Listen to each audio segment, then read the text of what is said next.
It is a beautiful day at the Red Pony and Continuous Soiree, and here we have a special edition of the Wolf's Den interview segment of the Inch from Insanity podcast. For now, we are the Longmire Posse Podcast, and I always bring you the best, because today we have Craig Johnson. Yay! And with me interviewing him is my partner in crime. Please introduce yourself. Hi, it's Pamela Nordic, administrator of the Longmire Posse. So, Craig, it's great to have you here. Well, it's good to be here. Thanks for having me. So, where did the inspiration of the Longmire come from? Well, when you say the Longmire, I'm not sure what you mean. Do you mean the TV show, or do you mean the book? I didn't say the long. I just said long. Like Walt, the books, everything. Oh, okay. Well, I guess in some ways, I guess it all kind of had to start with I guess with the character. It kind of had to start with Walt, to a certain extent. At that period in time, I guess it was about 10 years ago, it was a period when all of the CSI stuff was all, kind of the rage, and kind of still is to a certain extent, but it seemed like everything was kind of technologically oriented. Everything had to do with the forensics and the ballistics and all this kind of stuff. And, I live in a town of 25 in northern Wyoming. And so, I have a lot of interaction, with a lot of these sheriffs and deputies and the Division of Criminal Investigation guys here in the state, where we have one crime lab. And one day I asked, one of the guys from DCI, I said, well, if you guys had a high-profile case and you need DNA evidence, how long does it take you to get it back? And he paused for a second, and he said, high-profile case? And I said, yeah. And he said, about 9 months. And so it seemed to me that all the stuff that was on TV was a little bit unrealistic, and a lot of the stuff that was in crime fiction novels, was not particularly realistic. And so I started thinking about it, and I thought, well, what if you were impaired? What if you you were a sheriff in the least populated county in the least populated state in America? You'd have limitations. You'd have limitations technologically, you'd have limitations financially, and your staff and everything. And so what that kind of did was it kind of set the stage for a situation where the stories would have to depend a lot more on character. They would have to depend a lot more on the environs. And Wyoming is a pretty wonderful place, to focus on as far as those type of things are concerned, because it's a little bit different from the rest of the country and a little bit different from the rest of the world. But it also has that epic, romantic American Western, kind of quality to it. And so that's kind of how Walt Longmire got started. And so that's how we got going. And so Walt was born. Yeah, and it was another one of the things where the story kind of gave me an indication of who the characters should be, and the characters of course informed the story. And in the first story, in The Cold Dish, it's a story about a young Cheyenne girl with fetal alcohol syndrome who's taken into a basement and taken advantage of by these 4 young men who are from an adjacent town outside the reservation. And they one by one start turning up dead, shot with a 45-70 Sharps buffalo rifle. And it's kind of this sheriff's worst nightmare. And so a lot of what the novel had to talk about was, and what it had to say had to do with the justice, what justice was on the reservation and what justice was off the reservation. And so I needed 2 individuals who were kind of emblematic of those 2 cultures.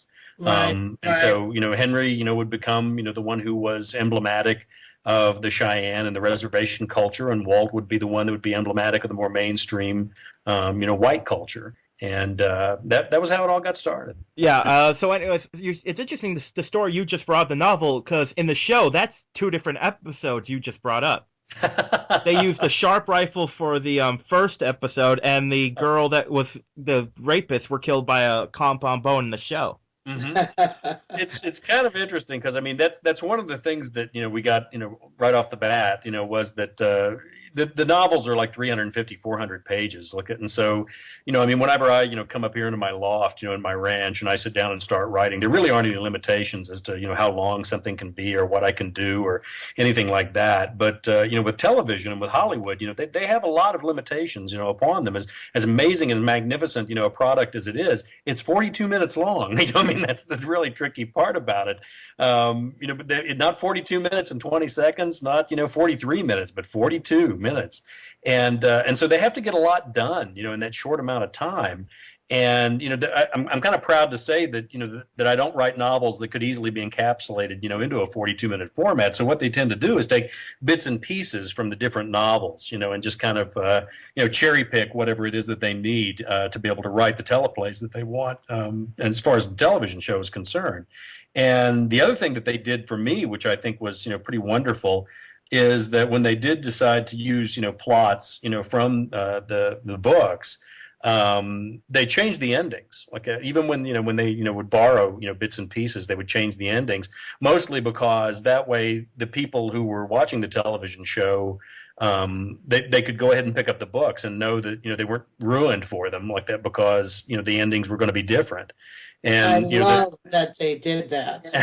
It is. It's kind of handy for me, yeah. And it's kind of nice, for the readers like that. But I have to laugh like that because they do have a devilish quality, those directors and producers like that. Because one of the things they love to do is have an episode that's based off of one of the novels, and then have a married couple sitting there, or a couple sitting there, and of course one of them will have read the books and the other one won't, like that, and then the one who's read the books will turn to the other and say, oh, I know this one, this is the third book, and what happens is blah blah blah, and so did it. And they really love it when they get to the end of the episode and it turns out it's not that person that did it. So they're kind of devilish that way. So so then as the author, you're fine with them changing stuff and adapting for the show? Well, I think what it is, you really kind of have to approach with the idea that it's two art forms. It's kind of like singing about painting, to a certain extent. You have to realize like that there are going to be things that work in a novel that don't work in television, like that, and vice versa. And so, I was open to that idea from the beginning. I knew that it was going to be just a little bit different. And so that made my, relationship, I think, with the production people and the producers and the directors and the actors and everything a little bit maybe more congenial like that, because I wasn't consistently standing around going, that's not the way it is in my book. That's not what my character would do in the books. You have to realize that it is a different art form and be open to that idea, and also open to the idea that that this is more art by committee. Whenever I write the books, it's just me alone in a room, typing about my imaginary friends. Whereas whenever it's a TV show and you're dealing with Hollywood, it's just endless. The amount of people that are involved, that have artistic input into this. And in a lot of ways, it's like any other business. What you have to do is you have to surround yourself with the very best people that you can. And I really do feel as if I have. Everybody that works on Longmire are just absolutely magnificent individuals, extremely intelligent and talented people. And the worst thing that I could do after, soliciting them and having them, be a partnership with me would be to try and tell them how to do what they do. Because I'm not an actor, I'm not a director, I'm not a producer, I'm not a sound person, I'm not a costume person, I'm not a lighting person, or any of those things. So, I think, you got to work with the best people that you can, and then allow them the freedom to do what they do. And have the trust. Oh, absolutely, yeah. That they're going to do a great job. Absolutely. Look, and I never worry about that. I really have been very extraordinarily fortunate to be working with the people that I work with. They're just a pretty great bunch all the way around. Now talking about adapting to the show. When they approached you, how did you feel about it? And when you were originally writing the books, did you ever think about that? And did you have any actors in mind? I really didn't. Because the majority of the time, I tend to draw people from my life, is what I tend to do. Like that. When you're watching people up on a screen, you really don't know what they're really like. Whereas the people that you deal with every day, those are the people that you get to know the psychology and the motivations of. So the majority of the characters in my books, they tend to be from friends and family and neighbors and people that I've worked with and that type of thing. And so I really didn't concentrate too much on actors. I have to be honest with you. And then, whenever they got around, to the idea of, doing this, and they asked me that same question. They said, well, when do you think of actors, which actors do you think of? And I said, well, I really don't. And they said, well, if you were to think of actors, which actors would you think of? And I told them, Joel McRae, Gary Cooper, Ben Johnson. And they said that was no help at all because all those guys had been dead for 30 years. So I really wasn't a lot of help as far as that type of thing was concerned.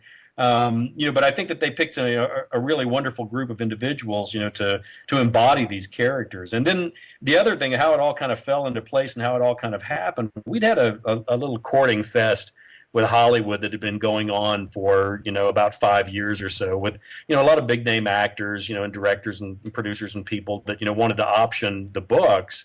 And I had a friend who was a producer in Los Angeles, and she said, you should be careful about having people option your books, because basically what happens in that situation is that they write you a check and, you're never heard from again.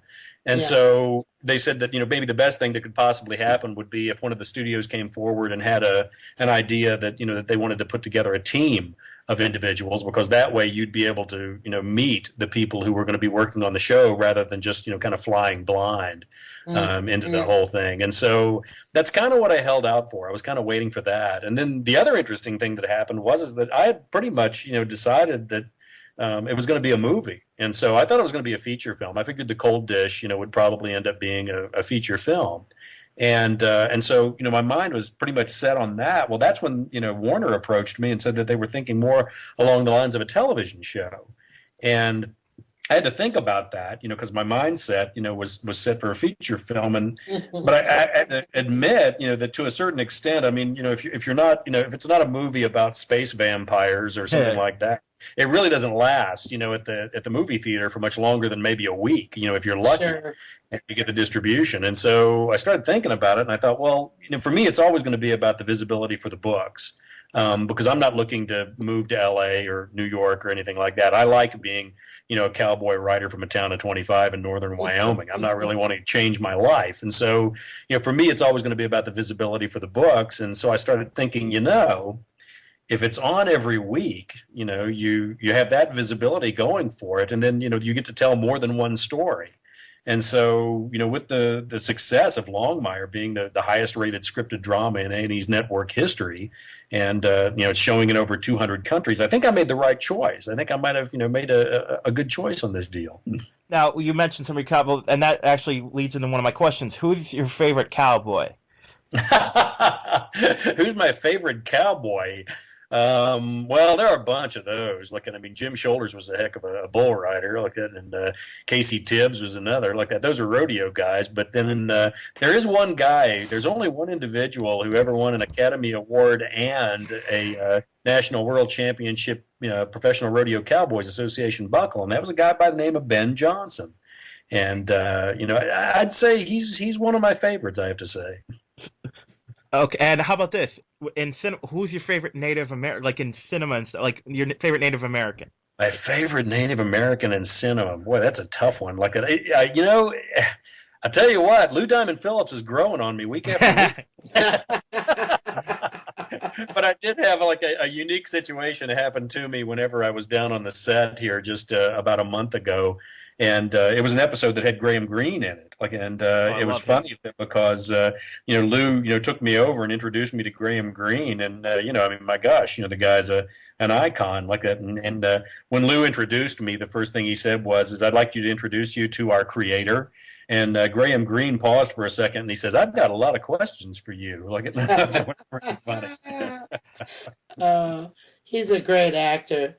He is. It's kind of wonderful to see that the quality of guest stars that the TV show is able to pull in. And I think that speaks a great deal, for the quality of the show itself. Oh, it definitely does. It speaks to the commitment that the producers have to producing a quality program.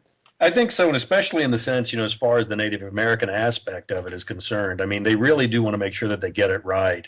And I just recently saw the little documentary that they did with my friend Marcus Red Thunder, who's one of the sources I use, from up on the res. And I mean, they actually flew Marcus down and and got him involved, with a number of the episodes, especially the ones that tend to be Native heavy. And another thing that was really interesting to me too was that we had Danielle Moore, who was Danielle Moore, who was the costumer, one of the costumers for the show. She knew that the Miss Cheyenne pageant was coming up, and boy, that was going to be a tough one. That was really going to be hard. It was going to break the backs of the costumers, because my gosh, they were going to have to make all of those Cheyenne outfits.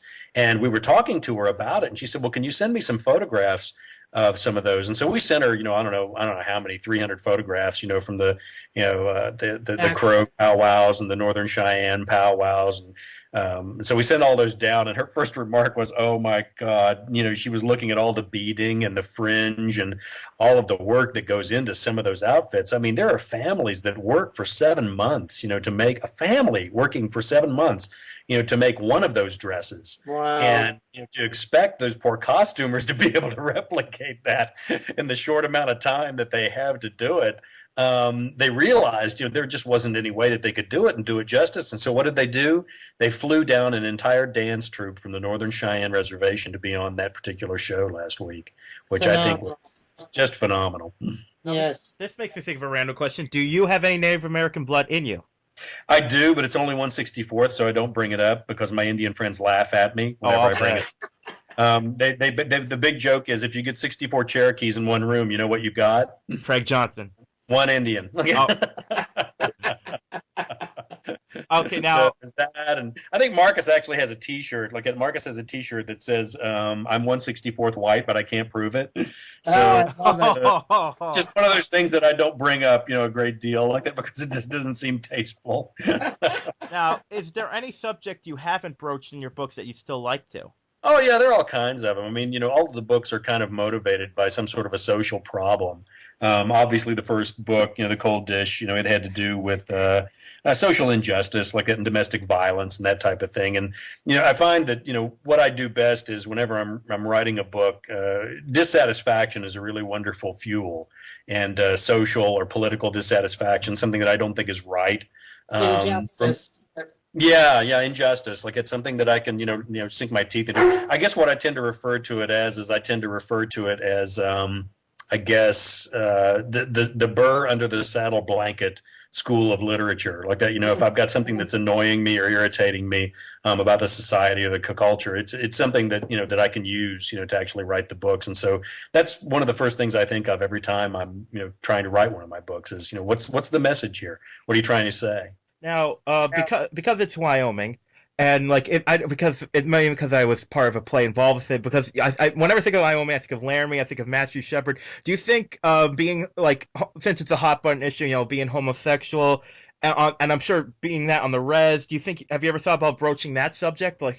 Oh, of course. Like they're all, the line is legion of all of these social problems that I have, and prejudices and all these type of things, that are lined up, that I want to take a whack at. But the difficulty is that you have to find the right story to be able to illustrate that problem like that and try and work with it like that. And so it's always a question of trying to marry a plot to a cause like that. And generally I'm always waiting for the opportunity, and I'm sure it'll come up. It's just a question of time.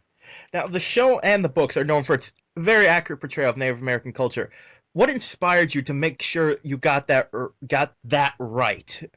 Well, I think you kind of touched on it there, just a little bit earlier, in the sense that, the first thing is my ranch is just to the south, the Northern Cheyenne and the Crow reservations. So, these are my friends, these are my neighbors, and so it's kind of important to me to make sure that I get the details of that correctly. I mean, I may be, part Indian, but I'm not, full-blood Indian. And so, if I'm going to write about these people, then I need to make sure that I, treat them with the respect that they deserve, with the culture, with the society, with the history, everything about them. I have to try and make sure that I do it correctly because they are truly amazing people like that, and sometimes in surprising ways like that. I mean, I don't think that there's ever been a group of individuals that's been more maligned in history as not having a sense of humor than the American Indian. I mean, they've always been portrayed as these stoic, cigar store type of characters. And I think that that's, one of the ways that you dehumanize a group of people is by, pretending that they don't have a sense of humor like that, because I consider that to be one of the highest, mental functions that you have. And to be honest with you, all the Indians that I know have, the most amazing senses of humor that you'd ever possibly want to hear. And I do say Indian, I don't say Native American, because all of my, Indian friends make fun of me whenever I try and be politically correct. They always look at me and I always wasn't say, sure what to say myself. Yeah, they generally what they do is they say, where were you born? And I say, well, I was born in America. So you would be a Native American too, then. So see, and that's one of the things I'd love to break, because all the PC stuff about that is like, yeah, it's usually white people who care. Yeah, they care a great deal more about that stuff. I mean, if as far as the Indians are concerned, they're much more concerned about making sure that you get the tribal designations right. I mean, you don't want to call somebody who's Cheyenne Crow or somebody who's Crow Assiniboine or somebody who's Assiniboine Lakota like that. You want to make sure that you get those tribal designations correct because it is a different grouping of people. I mean, everybody's got this idea that it's all just Indians with this big cloak of generalization, and that's just not the case at all. Like that, they're very, each very their different own people. culture. They are. Like I mean, far longer than we've ever had one. So it's only respectful to make sure that you realize that and utilize it. Now, why do you think so few shows have made that effort to be accurate? Well, I think that there's a long history of Indians, and ever going back to those very first, Edison's, black and whites like that he made, that had the Indians dancing around the campfire. And I think that sometimes those stereotypical cliches like that, they're powerful things to try and get away from.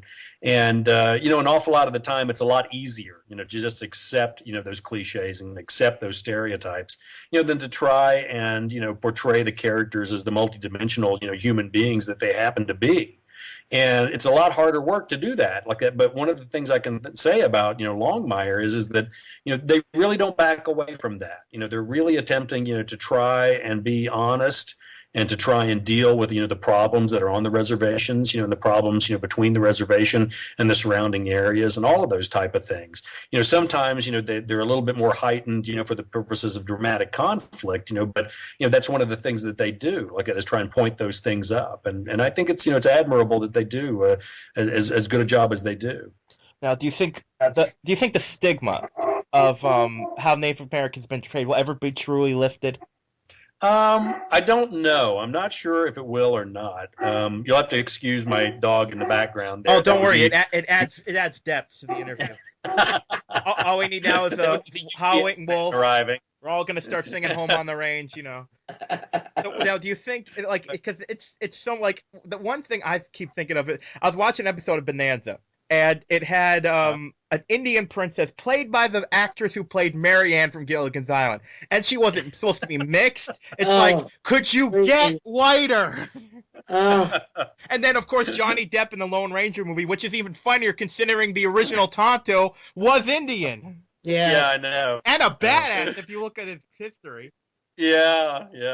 I don't know if we'll ever get rid of it, completely like that. But I do think that, whenever you have interpretations like there are on Longmire, where you're chiseling away at that foolishness, I think it's, it's really worthwhile.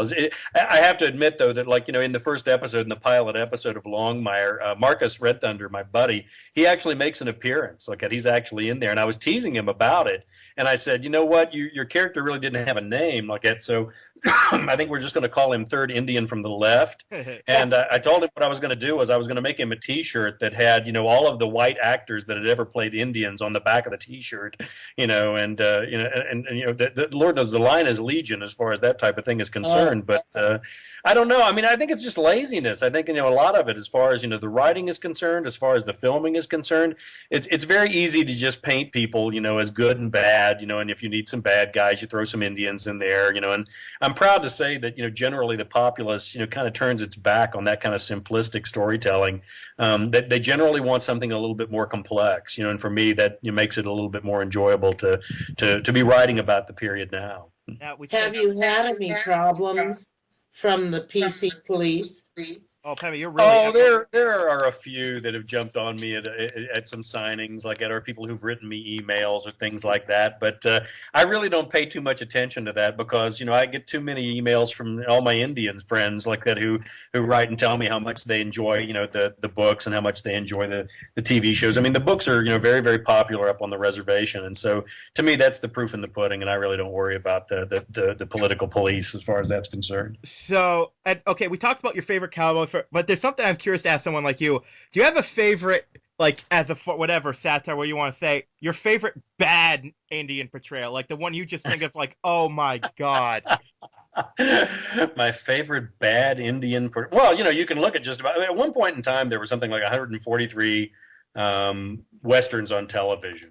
And, I think maybe 3 of those might have had decent Indian portrayals. I mean, you really, all you have to do is look at older TV, and the Indians are always portrayed in such a negative light, and never really a great deal of, understanding and trying to see, from their perspectives or anything. But yeah, just pick any old television show, and most generally, you'll see some pretty bad Indian portrayals. I don't know. I mean, it's endless. I mean, there's no way I could even signify just one. There's so many bad ones. I mean, there's some really bad films. I mean, there's the Jim Thorpe, movie with oh, good grief. Good grief. Wasn't that Lancaster? Yeah, it was Burt Lancaster. Yeah.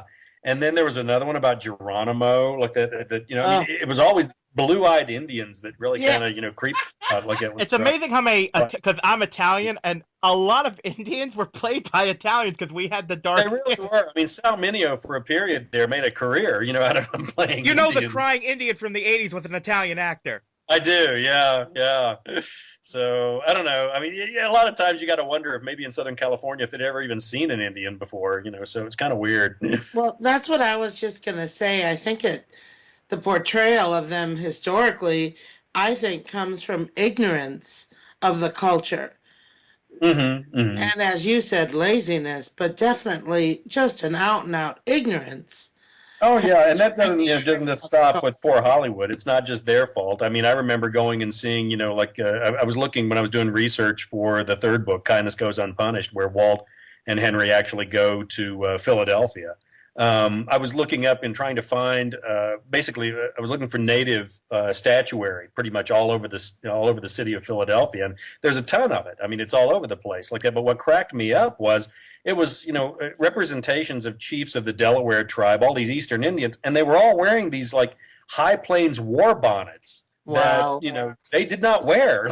So that overflowing aspect of what their belief of what an Indian looked like kind of overrode the actuality of what an Indian actually looked like. Yeah, the stereotype survived. Now, something that's a bit of an issue right now, and you being so connected to Indian cultures, I'm sure you've talked about it. Do Indians actually care that there's a baseball team called the Redskins? I've always wanted. There are some like that who are, I think, a little irate about it like that. But I have to tell you a story like that that pretty much exemplifies, what my, feelings are about that. And that there's a good friend of mine, Charles Little Old Man, like that, and he lives up on the Cheyenne Reservation like that, and he's a tribal elder like that, and very knowledgeable individual like that. And I kind of based the character that's in the books, Lonnie Littlebird, off of him. And it was pretty funny like that because they had a tribal council meeting, and there were a lot of people saying about how they were upset by all of these sports teams that used Indians as their labels, and their mascots and all of this. And I'll never forget Charles standing up and looking around at all of them and saying, I am just glad that we have reached a point, on the reservation where we have solved all the problems of drug abuse, domestic violence, unemployment, and all these things to where we can talk about something as stupid as sports mascots. That's what I figured they think. It's like maybe it's an issue, but is it really the big one? Yeah, I don't. For those who kind of have their head on straight, I don't think that it's the number one cause to be affecting as much of the politics as maybe it does. So Very interesting. I saw your post recently about the baseball player that passed, Tony Quinn. I wanted you to expound a little on that story that you related briefly about when you worked with him and the circumstances and what happened with the whole baseball signing. It was just I was living in New York at that point in time like that, and I was actually a bodyguard at the Golden Glove Awards dinner that they had. I think it was the very first one that they ever had where they actually had a big celebratory dinner and all of that. And I was assigned 3 of the ball players. I think it was Ozzie Smith, Will Clark, and Tony Gwynn like that. And I wore a tuxedo like that for the event, because that's what they told you to do. Like it, and so I was wearing a tuxedo just like the ball players were, and I was standing there, and all these kids kept coming up and wanting me to sign a baseball, and I kept trying to have to explain to them that I really wasn't a ball player and that they really didn't want my signature on these baseballs that they were getting signed by all these really Hall of Fame incredible baseball players. And finally Tony Gwynn comes over and puts his arm around my shoulder and goes, "Just sign the damn balls, would you?" Like, so, it was kind of funny as far as that kind of thing is concerned, but he was a really great guy. They have to be collector edition baseballs now. That might very well be like it, but if it's like the books, my wife Judy says that the books that I haven't signed are probably going to be worth more than the ones that I have, because I've signed too many of them by now. So, well, I can just see someone bringing those balls. I'm like, who the heck? Their dad's like, who the heck is Craig Johnson? He must be his such and such his brother. Exactly. Like that. But I tried to sneak away from that as much as possible. Like that. But yeah, I mean, it's kind of strange. Like that. I don't know, where the whole idea of having authors sign their books came from, like that. But it's a wonderful thing to be able to do. I mean, the last tour that we went on was something like about 53 different events, and it was all over the country. And the books actually we made it onto the New York Times bestsellers list before the TV show ever even started like that. And so it's kind of nice to be able to have that kind of a synchronicity with the television show. I mean, the books are selling really well. It's I think our fourth year on the New York Times bestsellers list. The newest book actually, Any Other Name, landed at number 6. The first time I've made it in single digits, and that's pretty wonderful. Like that, and the TV show doing as well as it is. I just think that it's a nice thing to have going, from two different perspectives, with literature and with television. And people are, and it's nice because people can go back and forth between the two and realize that it's two alternative universes. That the things that are happening in the books aren't necessarily what's happening on the TV show, and what's happening on the TV show is not necessarily what's happening in the books. And I'm okay with that. It's kind of like what you were asking before. Is it all right with me? And I think it makes it a lot more enjoyable for me, because I think if they were slavishly trying to reproduce the books, first of all, I don't think it would make for good television. And second of all, there really wouldn't be much of a surprise for me. There really wouldn't be much of an enjoyment factor for me. So I'm kind of glad that they're doing what they're doing. Once we've talked about accurate portrayals, but Native American culture, but I think specifically something I want to talk about is the fact that I think your show, not counting any kind of fantasy, your show is the first one set in the real world that addresses Native American spiritual beliefs as like an almost physical thing. Mm-hmm. Like someone, like, it's amazing how you can say to someone, "Oh, a man walked on water." Well, that probably happened. "Oh, the Great Spirits connect us all." Well, now that's crazy. That kind of thing. That's a pretty straightforward analogy that you just laid out there, I gotta say. But for me, one of the big things about it is whenever I was writing the books, I knew that there would be a certain spirituality to the book, simply because there's a certain spirituality to the world. When you walk in this world, you have to know that there's far more going on than maybe you first surmise. And the best way that was ever phrased, was Shakespeare. With there are far greater things, Horatio, than are dreamt of in thy philosophies. And whenever I thought about that spirituality that was going to permeate the books, I became fully aware of the fact that that my kind of people have only been in this part of the world, the high plains of the North American continent, for a couple of 100 years, whereas my friend Marcus, and all of my friends up on the Northern Cheyenne, the Crow Reservation, they're kind of people who have been here for thousands, and so it's quite possible that they know a little bit more about what's going on in this world than maybe we do, simply because one of their philosophies is that you should slow down and see things, whereas, with the modern society being the way it is and technology, technologically driven as it is, we're kind of driven to go faster and faster and maybe notice less. And, for me, that's always going to be one of the strong points of the books. And it was nice to see that they picked that up as one of the tropes, for the television show. One of the scenes I love is, whenever Walt picks up that tea box, with his wife's ashes in the opening, sequence in the pilot episode, and the owl appears outside there at the window, and then there's a phone call, and he looks at the phone, and then when he looks back out the window, the owl's not there anymore, And with the Northern Cheyenne, the belief is that the owls are the messengers from the camp of the dead. They're not necessarily a bad omen like that. It's just that somebody's trying to send you a message. And for me, that's a kind of a wonderful thing to have happen. And I'm really glad that they continue to utilize that in the television show. It's very symbolic. I think so. It's and it continues to be. I mean, I can tell you one quick story like that kind of maybe as an example as to what kind of an effect that has. I was actually loading wood into the house one evening to the fireplace, and my wife looked out the window and she said, "Oh my." And we looked out the window and there was this beautiful great horned owl sitting on the spires of a teepee that I've got on my northern pasture over here. And it was just silhouetted perfectly, in the moon. And I looked up and I was teasing. I just, looked at my wife and I said, well, I guess somebody's trying to send us a message. And we went to bed that night and got up the next morning. And Ann Hillerman, Tony Hillerman's daughter, wrote me an email and said that Tony had passed away that night. Oh. And I try not to make fun of those things anymore as much as possible. No. So, Pamela, what would me and Craig have been dominating the conversation. Anything you'd like to ask him? I've got a ton of things I want to ask you. I want to go back to the beginning of you and Walt Longmire. I know that initially you wrote one book, and it was The Cold Dish. And I remember you telling the story that you handed it over, and the publisher said they wanted 10 more. Actually, no, they didn't say they wanted 10 more. They said they just wanted more. They wanted more. Okay. Yeah.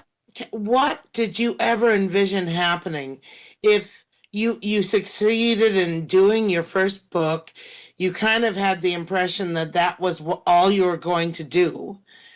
What would you have been doing if you hadn't continued writing? Oh, I think I probably would have continued writing, but it just wouldn't have been a series of books. I think I would have written other things like that. But basically what happened is the president of Penguin USA, a wonderful woman by the name of Catherine Court, sat me down, whenever they had the advanced reader copy of The Cold Dish, and she sat it on the table at the lunch we were having in New York between us, and she said, "We'd like some more books.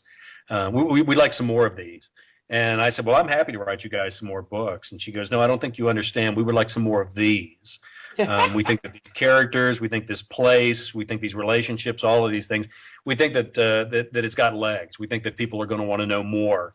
And we think you should consider doing this as a series." And that's when I, with the knowledge of not even having had one book published, started arguing with the president of Penguin USA, and telling her, "No, I don't think that'll work, but I've got some other ideas I want to bounce off of you." And she said, "Why don't you go back to your ranch in Wyoming and sit down and think about this?"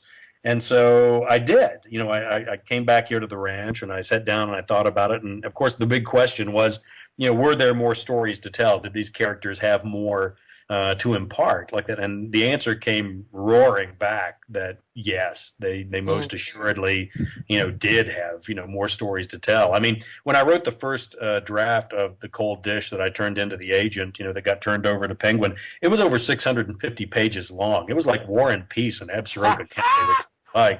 And so whenever my agent came back and she said, if I have to deliver this in a wheelbarrow, it's not going to get published. You're going to have to cut this thing down.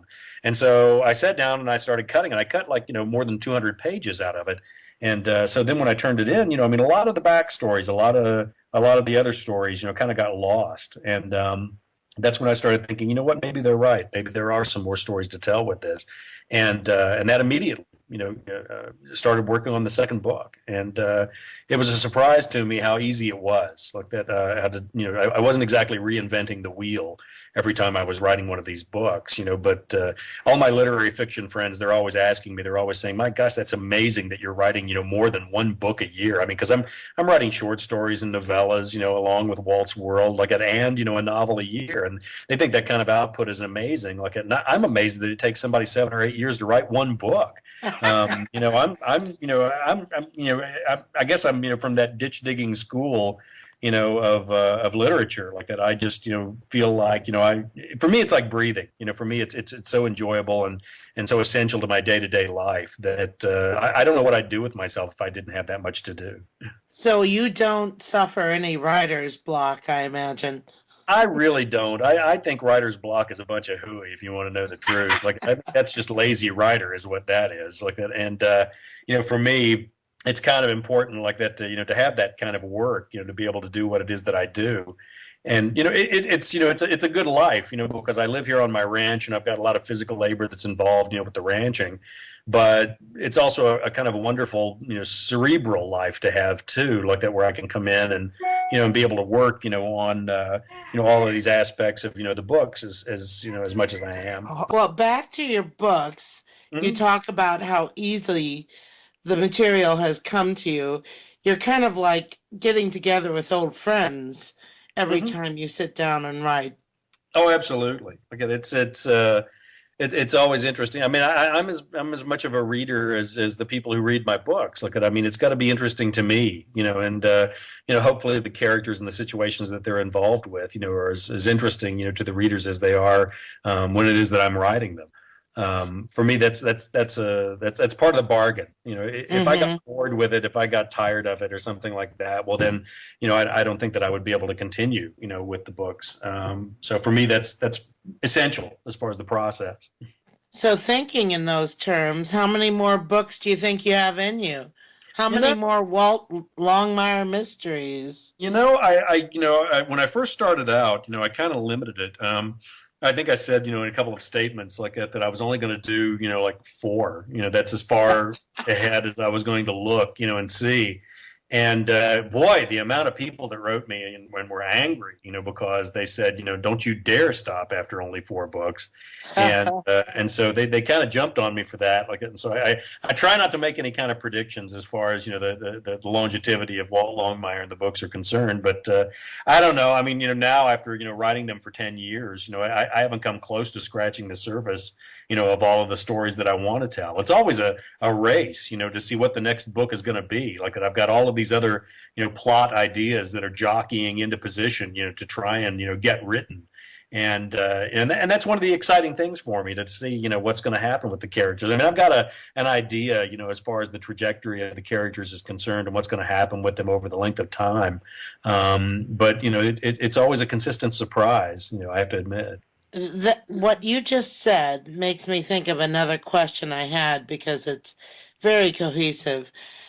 Your vision of where the characters are going to go, you just referenced that. You Hmm. always have a sense of where they're going to go. Hmm. I get the impression that the producers have had a vision from day one of Hmm. where they wanted to take the television show Well, and I the think they do. characters. I think Did they do. they convey that vision to you, and do they still do that?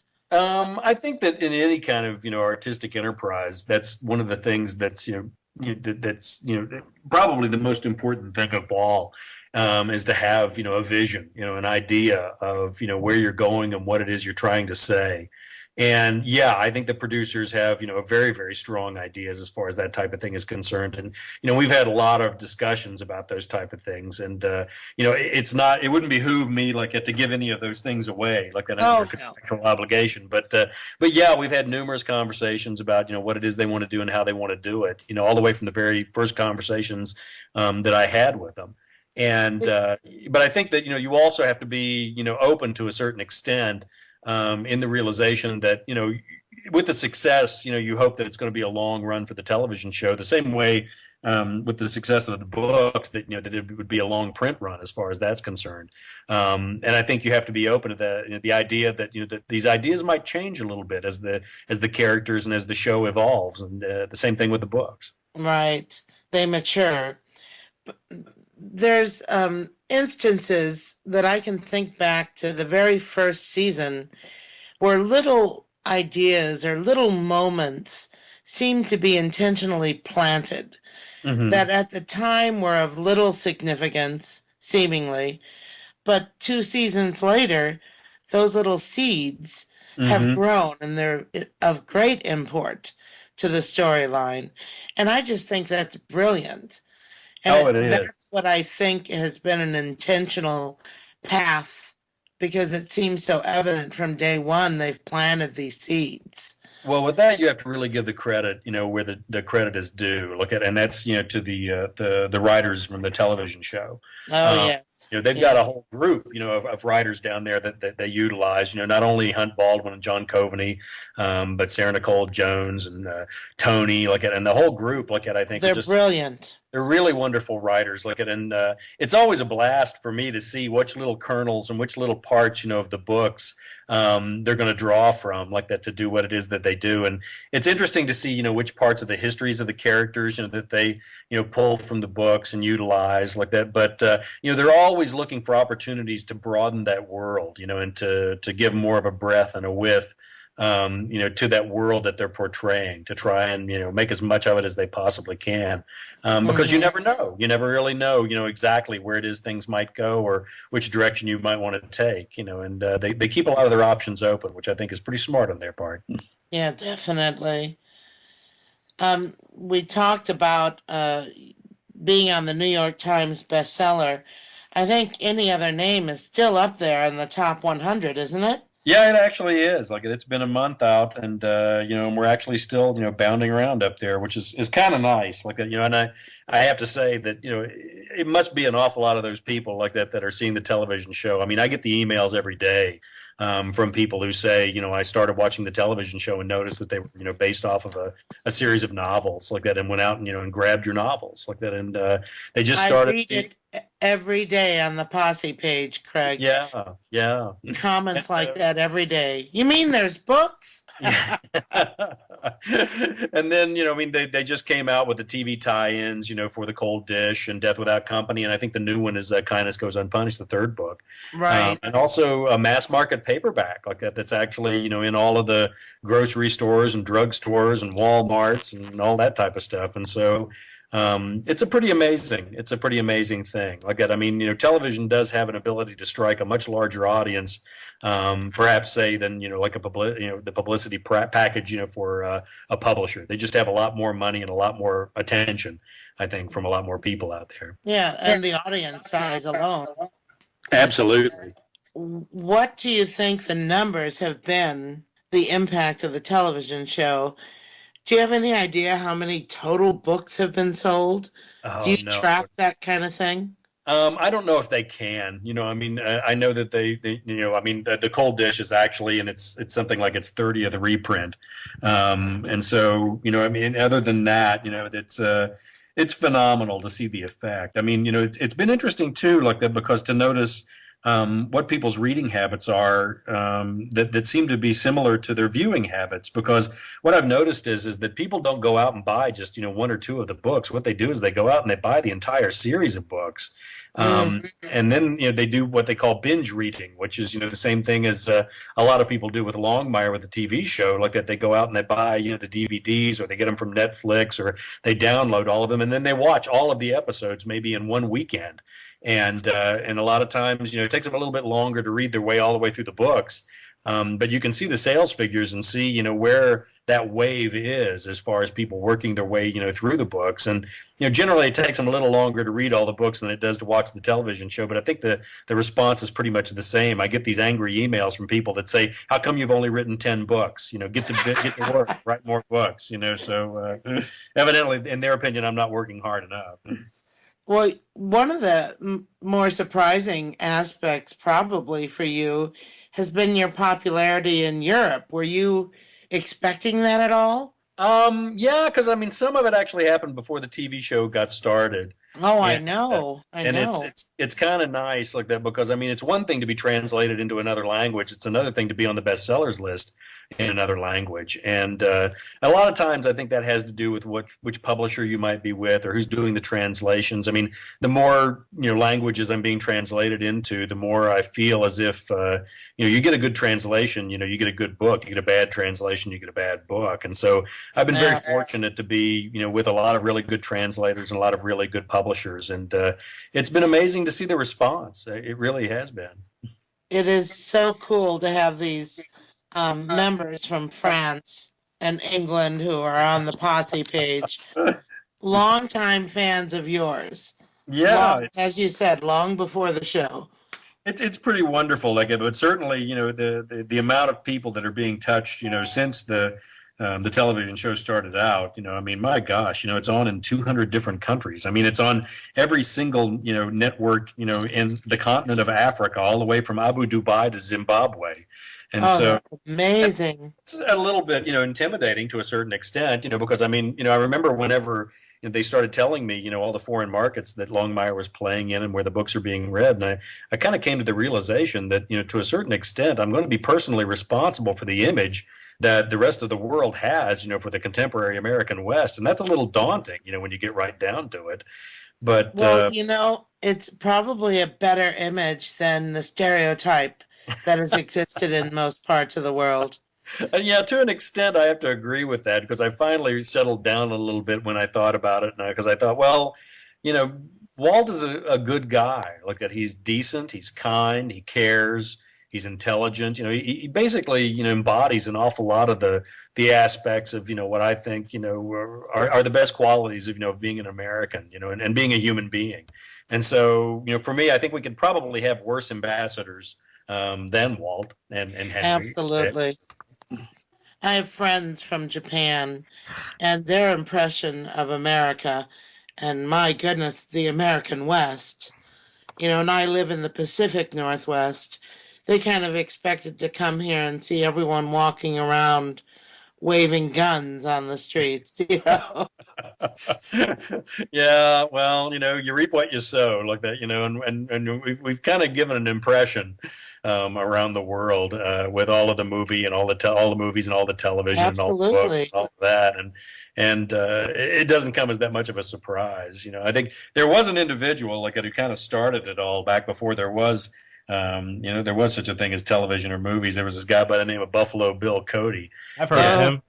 He did all of those, Wild West shows like that, where he actually took, all of the, the Indians and the cowboys and the gunfighters and the animals and everybody, and loaded them all up like it and hauled them all over the world to do all those Wild West shows of his. And I think that, to an extent, that's kind of responsible for a certain amount of the interest, that there happens to be, that epic romantic American West that, we've come to, acknowledge, as an actuality.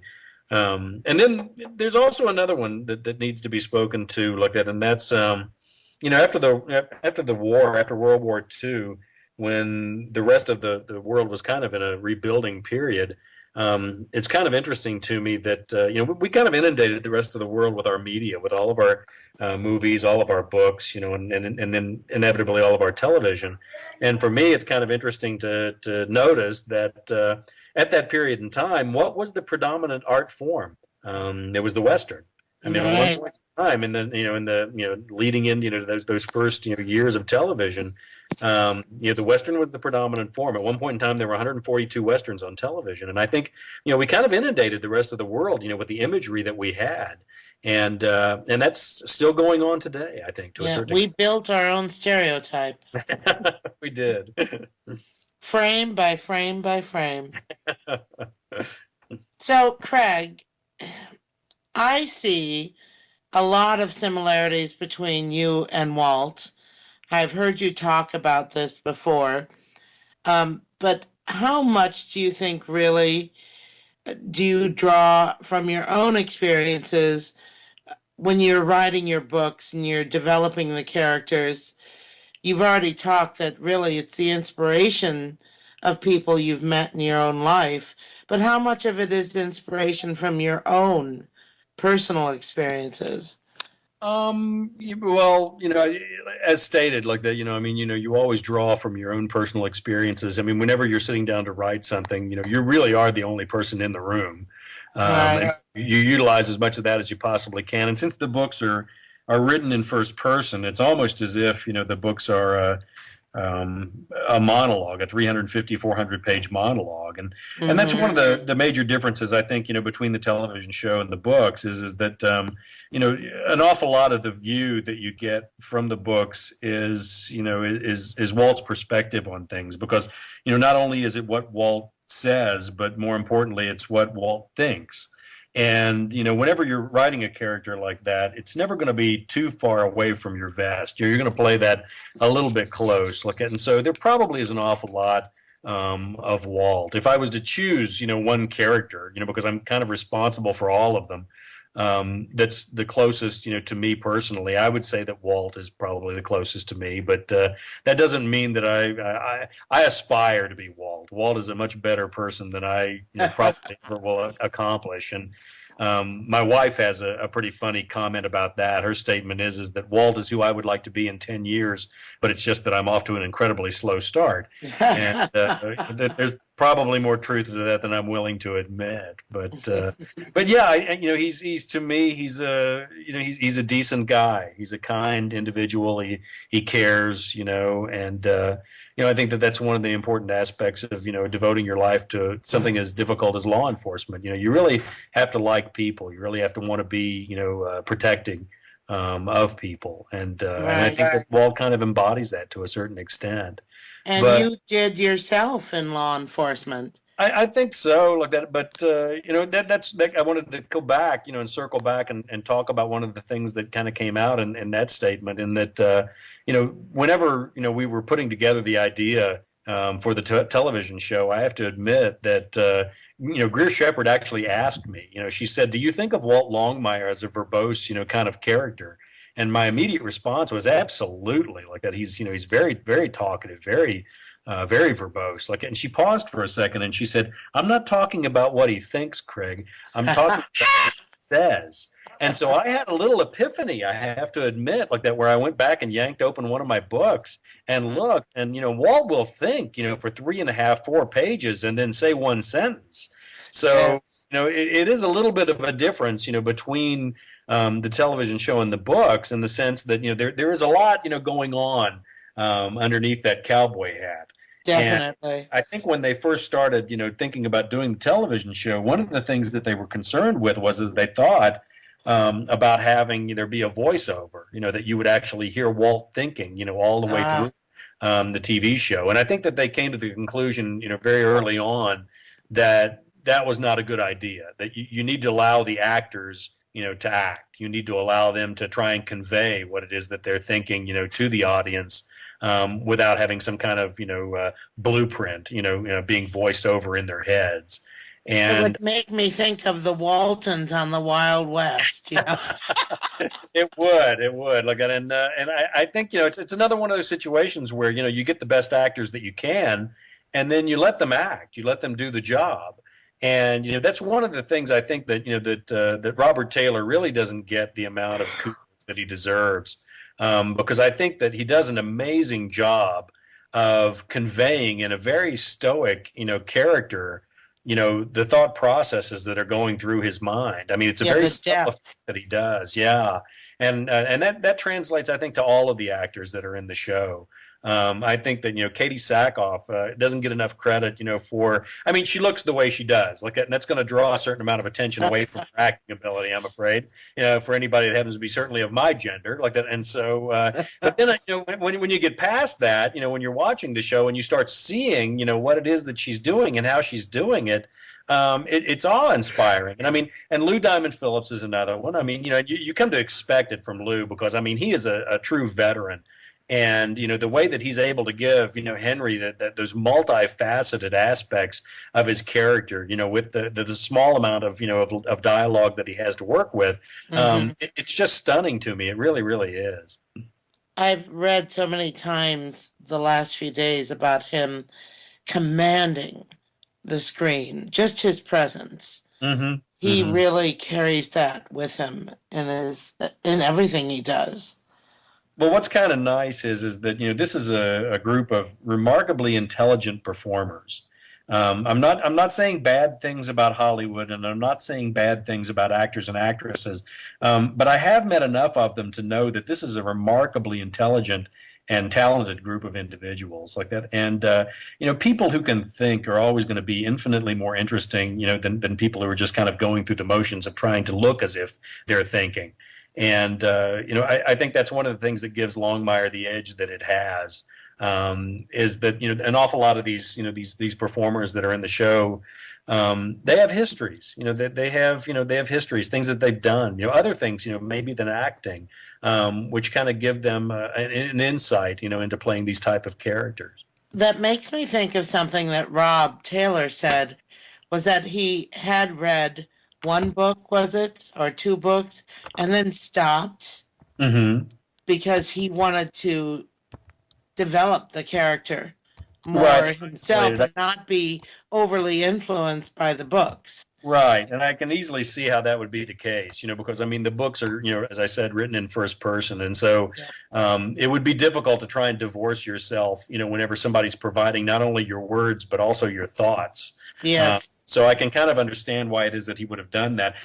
Lou Diamond Phillips, on the other hand, has read every single one of the books. Like, as a matter of fact, he's so impatient, I have to send him the advanced reader copies. He won't wait for the printed versions of the books. And so I actually have to send them to him in advance. And so I think it's just a personal taste as to, how the performers want to approach the roles or want to approach the show. But it's nice to see it run the gamut, I have to admit. Yeah, definitely. I have one other question I really want to get to you, and that is, I understand that you studied playwriting in college. Is that correct? Yeah, that was actually one of the things I studied like that. And the majority of, I never really became much of a playwright, but the reason why I did it was because I was interested in dialogue. I was very curious about dialogue, and it seemed to me an awful lot of the time, whenever you read a novel, one of the places where they fell down a lot of the times was the dialogue. It just didn't sound like the way people talk. And so I started thinking about it, and I thought, well, playwrights, in plays, they really don't have anything else but dialogue. You don't have these long narrative passages, where you can talk about the way the character is thinking or what they feel or, the environs or anything like that. They basically have what they say. They have dialogue. And so I thought, maybe if I studied a little bit of that, maybe it would, help with, being able to recreate, natural human speech, on the page. Right. And I think it did help. I think it, was one of the things that did assist, in the success of the books, and the success, hopefully the success of the writing, in trying to, to notice that not everybody talks the same way, that the characters all have to have an individual voice and an individual rhythm. Yeah, and all of those things, had to kind of come to the fore as far as developing these characters, and giving them the voices that they have. Because I don't use the tag phrases "he said," "she said," or any of the things that kind of remind you that you're reading a book. I'd much rather. That's what I love about your books. I'd much rather do a physical action. I'd much rather have it, be. And also depend on the voices being as individual as they can possibly be. I mean, one of the things that that Lou Diamond Phillips picked up on very early in the audition that he did was that Henry doesn't speak in contractions in the books. He doesn't use contractions at all. And Lou doesn't use them on the television show, which I really I love. I love the fact that he does that. But yes. A lot of the characters, they have their own unique ways of speaking. Katie's at a disadvantage because she can't use all of the language that Vic uses in the books. We'd have to be on HBO at midnight is what we'd have to be on like that for her to be able to use the language that she uses in the novels. But for me, that's one of the enjoyable things. When you're writing the books, whenever you come up with a line of dialogue that is a good one, but not only do you know it's a good one, but which character should say it because their voice is specific. You can hear it. Yeah, very clearly. So with this experience studying playwriting, have you ever had the urge to pen a script for the show? Not particularly like that, because I think that the writers that write the show do a marvelous job, and the difficulty that I have right now is that I don't know when I would find time to do that. To be quite honest, it's a lot more of a group effort, I think. For the screenwriters, because the producers have a hand in that, the writers have a hand in that. The directors have a hand in that. And so I think if you're going to do that type of thing, you really kind of have to be there in Los Angeles or there on set in Santa Fe. And, my life being as busy as it is, I don't have that kind of a luxury as far as the time is concerned. And what a different experience than writing up in your loft. It would be. It would be. I don't know. I don't know if I would take to that or not. Having other people tell me what the characters would say and what they would do. I'm pretty much a dictatorship up here in my loft. I can do whatever I want to do, however I want to do it, and Yep. I don't know if I want to grant that freedom and give it up. I don't know. That'd be something great for the blooper reel. Just have Robert or Lou Diamond come and go, I don't know if this is what the character would say. I mean, where are you? And you just give him a look like, really? So, Craig, I have one final question for you. Okay. What do you and Judy see, your lovely wife, Judy, what do you see as your retirement years? Do you have an ideal retirement you'd like to live? I'm doing it now. Oh, that's great. I really don't have any kind of, a want to go buy an island or, live on a beach or anything like that. I have a pretty wonderful little ranch here that I built, here in northern Wyoming, pressed hard up against the Bighorn Mountains, and Clear and Piney Creeks run like, along down here alongside of us. And it's a pretty wonderful place to be like that. And my mother actually asked me that at one point in time. She was like, well, when do you retire? And I had to explain to her that writers don't really retire. Writers aspire to falling over the keyboard and, writing the end and falling over. That's what we all. It was just at that moment the animator suffered a fatal heart attack. Yeah, exactly. Well, we'll have to, if your ranch is so beautiful, we'll have to record an episode of the podcast from there. Absolutely. Absolutely. You're more than welcome. Well, this was marvelous, Craig. I really appreciate you for taking this much time to be our very first interview for the Longmire Posse Podcast. And I think it's fitting since you're the creator. It's where Longmire began. So we really appreciate all your time. It's been great. Oh, please. My pleasure. Thank you. And after Pamela signs off, we can ask Craig what her nephew's really like on set. I'm sure that she's got a lot more stories about her nephew than I ever will. Yes, but you're not as prejudiced. But yes, it's been amazing that Craig has entered the Wolf's Den and he's come out fine. Or I'm sure there's a very nice Native American way to say my catchphrase, but I got nothing. But the Great Spirit has, I'm going to get shot with an arrow. Just be like, no, actually, that would be a great joke for a show. Like, you have an Indian just use a gun. He's like, what about bow and arrow? He's like, what is this, 1850? I got a gun. Yeah, we got to keep in mind it is the contemporary American West. So. But it's been great having you on, Craig, and we can't wait to see what other stuff's going to come out. And of course, Longmire is such a great show, and we thank you for coming on. Well, my pleasure. Thanks for having me. No problem. Well, Posse, that's all for today. So come on, let's ride. If you would like to donate to help pay for this and other Southgate Media Group podcasts, simply go to our website, southgatemediagroup.com, and click on the donate button. It can be as little as $1 or, well, as much as you want. Help keep this fun going by supporting this and our other shows. Thanks again for listening, everyone. You're the best fans in the world.